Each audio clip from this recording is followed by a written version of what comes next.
हाय, देखिए आज हम पढ़ने वाले हैं एचसीएफ एंड एलसीएम फ्रैक्शंस का। जो भी हमारी फ्रैक्शंस होती है उन फ्रैक्शंस का हम एचसीएफ एलसीएम कैसे निकालते हैं। ठीक है, ओके।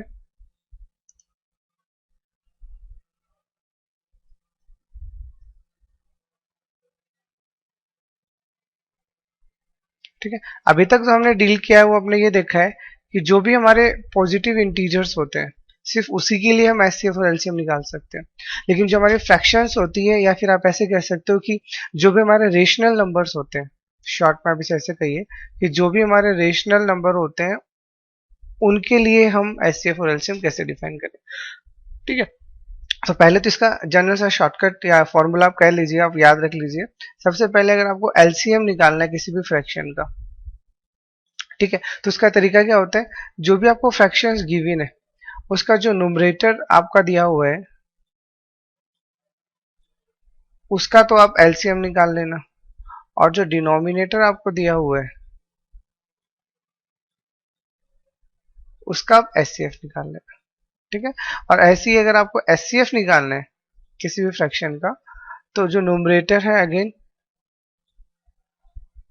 उसका आप एचसीएफ निकाल लेना, और जो आपका डिनोमिनेटर है उसका आप एलसीएम निकाल लेना। मतलब याद रखने का तरीका क्या है, याद रखने का तरीका ये है कि जो भी हमें निकालना है, अगर हमें एलसीएम निकालना है तो ऊपर वाले का एलसीएम निकलेगा और नीचे वाले का एचसीएफ निकलेगा, और अगर हमें एचसीएफ निकालना है तो ऊपर वाले का एचसीएफ निकलेगा और नीचे वाले का एलसीएम निकलेगा। ठीक है, ये हमेशा याद रखना। ठीक है, अब एक खास बात जो आपको याद रखना है वो क्या है, देखिए कोई भी फ्रैक्शन हो, अगर आप फ्रैक्शंस का एचसीएफ निकालते हो, ठीक है, तो फ्रैक्शन का एचसीएफ जो होता है वो हमेशा एक फ्रैक्शन ही होता है, ये हमेशा याद रखना। ठीक है, मतलब ऐसा कभी नहीं होगा कि किसी फ्रैक्शन का आप एचसीएफ निकाल रहे हो वो इंटीजर बन गया, हो ही नहीं सकता। एचसीएफ आएगा वो हमेशा फ्रैक्शन ही आएगा। लेकिन अगर आप एलसीएम निकाल रहे हो फ्रैक्शन का,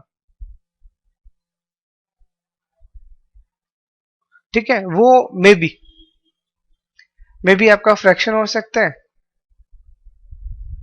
और इंटीजर हो सकता है। ऐसा जरूरी नहीं है कि ये आपका फ्रैक्शन ही आए, ये चीज आपको याद रखना है। ठीक है, अब समझने के लिए आप एग्जाम्पल कर लीजिए बहुत छोटे छोटे। ठीक है, जैसे आपके पास नंबर दिया 1/2, 3/4, 5/6 सपोज कीजिए। ठीक है, अब इसका आपको पहले एलसीएम निकालना है। ठीक है, तो इनका एलसीएम निकालना है, तो जो ऊपर वाले पार्ट में क्या है 135, और नीचे वाले पार्ट में क्या है 246। ठीक है, तो हमें एलसीएम निकालना है, तो ये जो न्यूमरेटर वाला पार्ट है इसका एलसीएम निकाल लीजिए, और ये जो डिनोमिनेटर वाला पार्ट है इसका एचसीएफ निकाल लीजिए। ठीक है, तो 135 का एलसीएम कितना आएगा 50। ठीक है 15, और 246 का एचसीएफ कितना आएगा 2, तो इसका एलसीएम कितना आ गया 15/2। और इसी का अगर हमें एचसीएफ निकालना है तो सेम वही 135 एंड 246, तो ये जो आपका न्यूमरेटर है इसका आपको एचसीएफ निकालना है, और ये जो डिनोमिनेटर है इसका आपको एलसीएम निकालना है। तो 135 का एचसीएफ तो 1 आ जाएगा, और 246 का एलसीएम कितना आएगा निकाल लो, कितना आएगा 12। तो 1/12 इसका क्या आ गया आपका एचसीएफ आ गया। ठीक है, और निकाल लीजिए, कोई भी हो, कोई फर्क नहीं पड़ता उस चीज से। लाइक आपको दिया है 1/2, 2/3, 4/5, 3/6। ठीक है, अब बोला है इसका एलसीएम निकालो, तो सेम वही 1, 2, 4, 3 का क्या निकालना है एलसीएम, और 2, 3, 5, 6 का क्या निकालना है एचसीएफ। ठीक है, तो 1, 2, 4, 3 का एचसीएफ निकालो, कितना आएगा निकाल लीजिए। 1, 2, 4, 3 का आपका आएगा 12 अगेन। ठीक है, तो ये तो आपका जाएगा 12, और 2, 3, 5, 6 का एचसीएफ कितना आएगा 1, तो फाइनली इसका एलसीएम कितना आ जाएगा 12। तो जैसा मैंने ऊपर अभी नोट में लिखवाया है कि कभी भी किसी भी फ्रैक्शन का जो एलसीएम है वो जरूरी नहीं है फ्रैक्शन है, वो इंटीजर भी आ सकता है, जैसे यहाँ आ गया ना इंटीजर। ठीक है, और ऐसे ही इसका अगर आप एचसीएफ निकालोगे तो एचसीएफ क्या आएगा, आपको एचसीएफ निकालना है 1, 2, 4, 3, और आपको एलसीएम निकालना है 2, 3, 5, 6। ठीक है, तो 1, 2, 4, 3 का आप एचसीएफ निकाल लीजिए, कितना आएगा 1, और 2, 3, 5, 6 का आप एलसीएम निकाल लीजिए, तो देखिए कितना आएगा कैलकुलेट कर लीजिए। 2 2 ही होगा, 3 3 ही होगा, 5 5 ही होगा, और 6 निकालोगे तो 2 इंटू 3 होगा। ठीक है, तो मीन्स 2 इंटू 3 इंटू 5, तो इसका कितना आएगा 30। तो 1/30 आपका क्या आ गया, रिक्वायर्ड आंसर आ गया। ठीक है, तो देखिए किसी भी केस में आप सॉल्व कर लीजिए, एचसीएफ तो हमेशा ही फ्रैक्शन आएगा, लेकिन अगर आप एलसीएम निकालोगे तो फ्रैक्शन भी आ सकता है और इंटीजर भी आ सकता है। ठीक है, दूसरी चीज यही, अगर आपको डेसिमल नंबर्स दिए हैं, कोई भी अगर आपको डेसिमल पॉइंट्स में अगर कोई डायरेक्ट नंबर दिए गए हैं, उसका अगर आपको एचसीएफ एलसीएम निकालना है तो क्या करोगे, लाइक उसने बोला है 0.2 और 2.2 और फॉर एग्जांपल 0.35। ठीक है, इसका आपको निकालना है एचसीएफ और एलसीएम। ठीक है, तो आप इसका एचसीएफ कैसे निकालोगे, एलसीएम कैसे निकालोगे, तो देखिए इसको निकालने के दो तरीके हैं। या तो जैसे अभी भी हमने किया, मीन्स आप सबको फ्रैक्शन में बना लीजिए, लाइक 2/10, 22/10 और 35/100 बना लिया, ये ज्यादा सही रहेगा। तो 2, 22 एंड 35, इनका क्या लेना है आपको, एचसीएफ। ठीक है, और डिनोमिनेटर में क्या है, 10 10 और 100, इनका क्या लेना है आपको, एलसीएम। ठीक है, तो ऊपर वाले का 2, 22 और 35 का एचसीएफ लोगे तो कितना आएगा, 1 1 ही आना है वो तो। ठीक है, और नीचे 10 10 100 का एलसीएम लोगे तो कितना आएगा, 100। तो फाइनली हमारा रिजल्ट कितना आएगा, 0.01 इज योर रिक्वायर्ड आंसर। ठीक है, मतलब सेम वही है, अगर डेसिमल नंबर है तो भी एक ही बात है, फ्रैक्शन है तो भी एक ही बात है। फाइनली आप उसे क्या कर लीजिए, फ्रैक्शन वाले पार्ट में कन्वर्ट कर लीजिए। ओके, ठीक है, तो ये हमारा हो गया रेशनल नंबर। अभी थोड़ा सा समझने के पॉइंट ऑफ व्यू से मैं आपको इरेशनल नंबर के बारे में और बता देता हूँ। जो भी हमारे इरेशनल नंबर होते हैं उनका एलसीएम और एचसीएफ जो होता है वो कैसे हम निकालते हैं, तो देखिए इसके लिए कुछ खास बात है। सबसे पहले आपको पता तो होगा ही इरेशनल नंबर क्या होता है। इरेशनल नंबर को आप ऐसा समझिए, एक ऐसा नंबर जिसे हम रूट में लिख सकते हैं, क्योंकि बाकी तो आपके कोई काम आएगा नहीं, लाइक √2, √3, √5। ठीक है, ये जो भी नंबर लाइक √9 जो होता है ये रेशनल नहीं होता, बिकॉज 9 क्या होता है, परफेक्ट स्क्वायर होता है। तो एक ऐसा नंबर जो रूट में है और परफेक्ट स्क्वायर नहीं होता उसे आप इरेशनल नंबर बोलते हैं। ठीक है, तो देखिए कुछ खास बातें हैं, मैं आपको पूरा बता देता हूँ, समझिए। देखिए पहली चीज क्या बोल रहे हैं हम, जैसे आपके पास में दो नंबर है, एक नंबर ए है जो रेशनल है, आप ऐसे समझिए, और एक नंबर बी है जो इरेशनल है। ठीक है, अब आपको बोला है एलसीएम निकाल लीजिए ए और बी का। ठीक है, जहां पे ए आपका रेशनल और बी आपका इरेशनल है, तो ये आप हमेशा याद रखिएगा कि कभी भी अगर आपके नंबर्स में रेशनल और इरेशनल दोनों आ जाते हैं तो उस केस में हम उनका एलसीएम नहीं निकाल सकते। ये चीज आप हमेशा याद रखना, मतलब उनका एलसीएम डिफाइन ही नहीं होता। लाइक मैं आपको बोलता हूँ एलसीएम निकालिए आप 2 और √3 का, तो 2 क्या है, रेशनल नंबर, और √3 क्या है, इरेशनल नंबर, तो इनका जो एलसीएम होता है नॉट डिफाइन होते हैं। तो आप खुद ही समझ लीजिए, अभी 2 और √3 के मल्टीपल्स में हम नंबर जनरेट ही नहीं कर सकते। मतलब लाइक मैं आपको बोलूं कि क्या 2 का टेबल में कहीं √3 आता है, तो आप कहोगे नहीं आता, सिंपल। और ऐसे ही √3 की टेबल में कभी 2 आता है तो नहीं आता, क्योंकि एलसीएम का डेफिनेशन क्या होता है कि जो भी हमारा नंबर आएगा वो मल्टीपल आएगा, लिस्ट मल्टीपल। तो हम ना ही 2 के मल्टीपल में √3 जनरेट कर सकते हैं और ना ही √3 के मल्टीपल में 2 जनरेट कर सकते हैं। इसीलिए कभी भी ये चीज याद रखना, अगर एक रेशनल और एक इरेशनल है तब उनका एलसीएम कभी निकलता ही नहीं है, नॉट डिफाइन होते हैं। ठीक है, पहली चीज। ओके, सेकेंड बात, अभी सेकेंड लाइक इससे पहले हमने कर लिया ये वाला, अभी दूसरा केस क्या कहता है, मान लीजिए कि ए आपका नंबर है वो इरेशनल है। ठीक है, और बी आपका नंबर है वो भी रेशनल है। अब मैं आपको बोलूं कि क्या हम एलसीएम निकाल सकते हैं और बी का, तो ये may be depend on the numbers. ठीक है ना, मतलब ए और बी अगर दोनों ही रेशनल हैं तब भी हम ये नहीं कहेंगे कि उनका एलसीएम निकल आएगा, वो डिपेंड करता है वो इरेशनल नंबर कैसे हैं, लाइक आप समझिए। ठीक है, जैसे मैं आपको बोलूं आपको एलसीएम निकालना है √2 और √3 का, तो क्या आप इसे निकाल सकते हो, तो हम अगेन कहेंगे हम नहीं निकाल सकते। क्यों नहीं निकाल सकते, बस इतना सा सोचिए, √2 के मल्टीपल में √3 नहीं आता और √3 के मल्टीपल में √2 नहीं आता, इसीलिए इसका एलसीएम डिफाइन नहीं होगा। लेकिन यही चीज अगर मैं आपको बोलूं कि क्या मैं एलसीएम निकाल सकता हूं √2 का और 3 √2 का, तो अभी बोलिए, तो हम क्या कहेंगे, बिल्कुल निकाल सकते हैं। क्यों निकाल सकते हैं? क्योंकि रूट टू के मल्टीपल में कभी ना कभी तो 3 रूट टू आएगा, ठीक है ना। तो मतलब अगर दोनों नंबर इरेशनल हैं तो आप ये देखिएगा कि क्या उन दोनों को एक दूसरे के मल्टीपल में रिप्रेजेंट कर सकते हैं। तो अगर मल्टीपल में रिप्रेजेंट कर सकते हैं तो एलसीएम डिफाइन हो जाएगा, नहीं तो एलसीएम डिफाइन नहीं होगा, ठीक है। ऐसे आप ये समझ लीजिए लाइक मुझे एलसीएम निकालना है रूट टू का और साथ में मैंने पाई लिख दिया, तो भी पाई क्या होता है? पाई भी इरेशनल होते हैं, तो पाई रूट टू के मल्टीपल में नहीं लिखा जा सकता, इसलिए ये एलसीएम भी डिफाइन नहीं है। और यही अगर मैं आपको बोलूं कि एलसीएम निकालना है, फॉर एग्जांपल आप ऐसा कहिए कि 2 पाई एंड सपोज कीजिए 6 पाई, तो अगेन हम कहेंगे इनका एलसीएम निकल आएगा, बिकॉज 2 पाई को हम 6 पाई के मल्टीपल में लिख सकते हैं, ठीक है ना। तो आप ये चीज याद रखना कि रेशनल नंबर्स मतलब फ्रैक्शन का एचसीएफ कब निकलता है, एलसीएम कब निकलता है, और वैसे ही रेशनल इरेशनल का क्या होता है, और दोनों इरेशनल हो तो क्या होता है। तो सारी चीजें आप याद रखना, बहुत ही इंपॉर्टेंट क्वेश्चन बनाता है, ठीक है। सेकेंड, ठीक है, ये हमारा हो गया एचसीएफ और एलसीएम फ्रैक्शन से रिलेटेड टॉपिक्स का। अभी हमारे पास सेकेंड जो इंपॉर्टेंट, ये एक तरह से पूरा फॉर्मूला है और ये आप अच्छे से समझिए। ये क्या कहता है, एचसीएफ एंड एलसीएम का जो भी हमारा प्रोडक्ट आता है is always equal to the product of two number,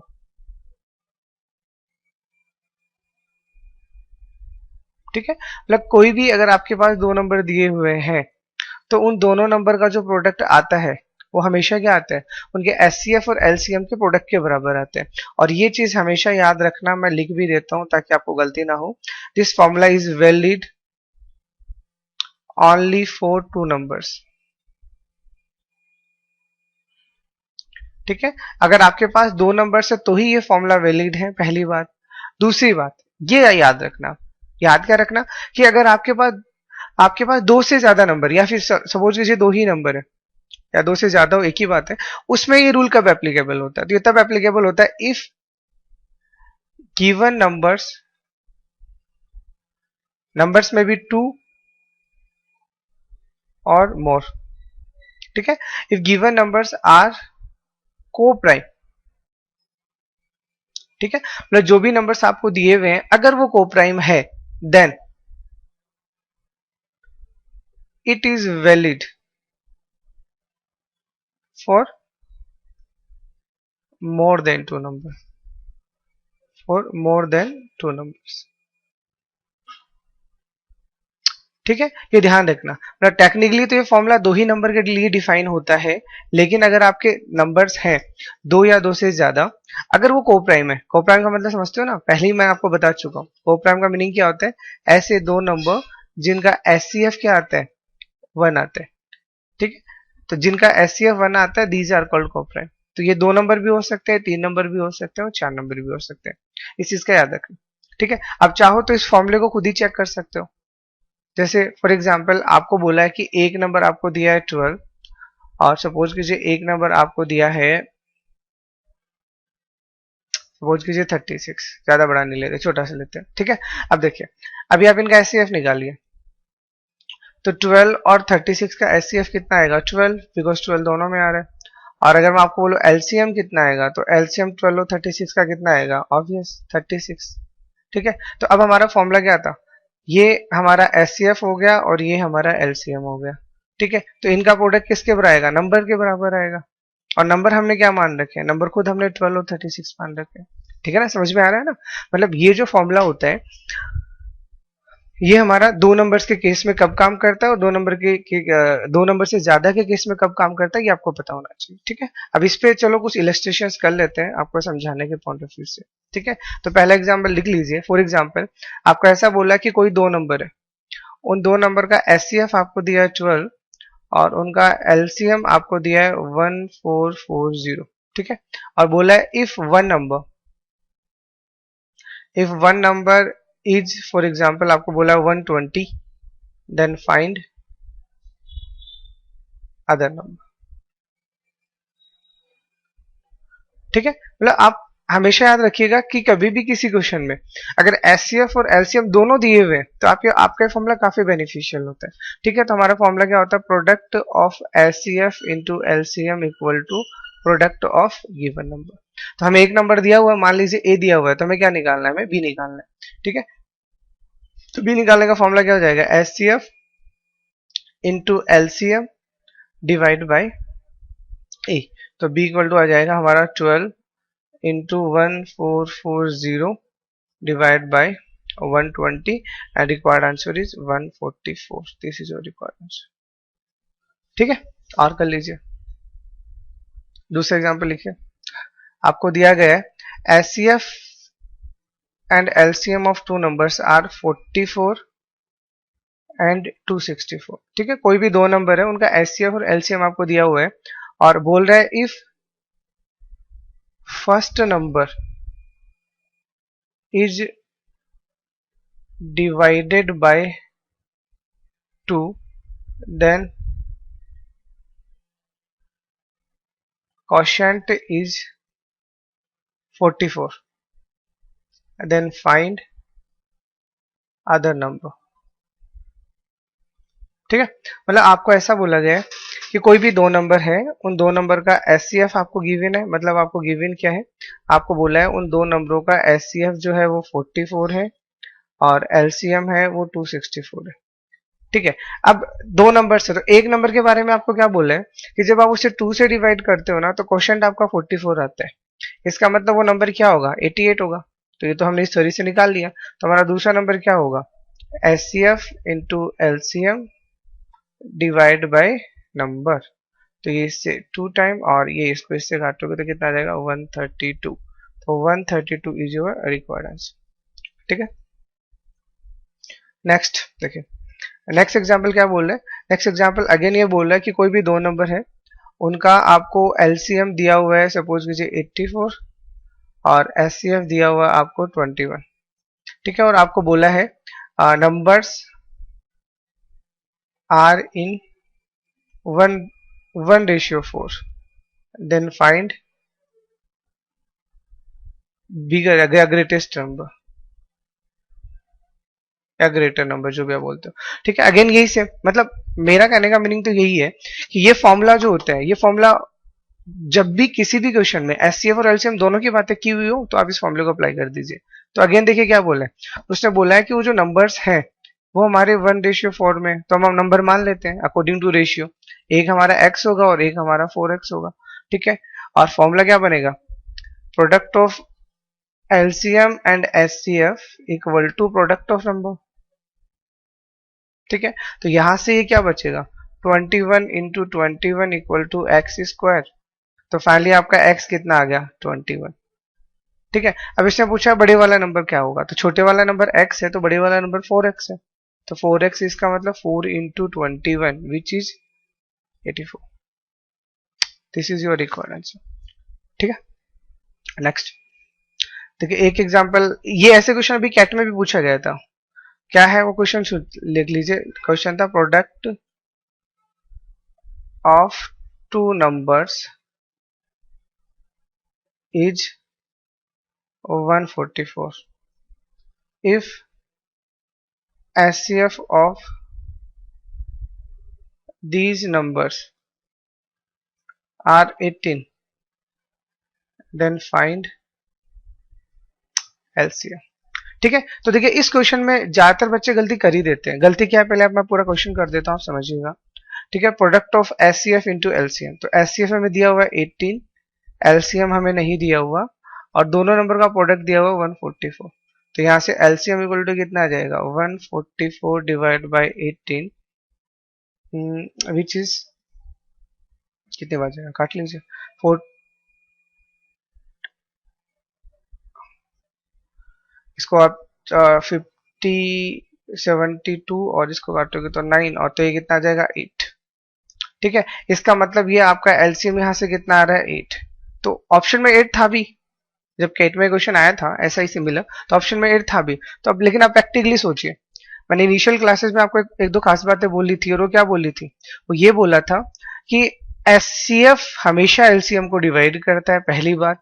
और दूसरी बात, एचसीएफ हमेशा एलसीएम से छोटा आता है। तो इस क्वेश्चन में जब आप देखोगे तो आपको क्या दिखेगा कि एचसीएफ तो इसका 18 है और एलसीएम इसका 8 है। तो क्या ये चीज पॉसिबल है, तो आप दोनों ही सिनेरियो से सोच लीजिए।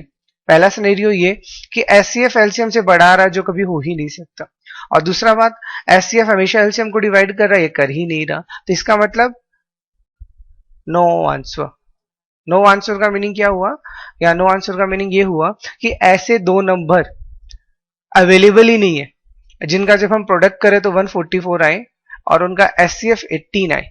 तो इसका मतलब नन ऑफ दीज, जो भी ऑप्शंस गिवन थे उनमें नन ऑफ दीज के अकॉर्डिंग आंसर आएगा।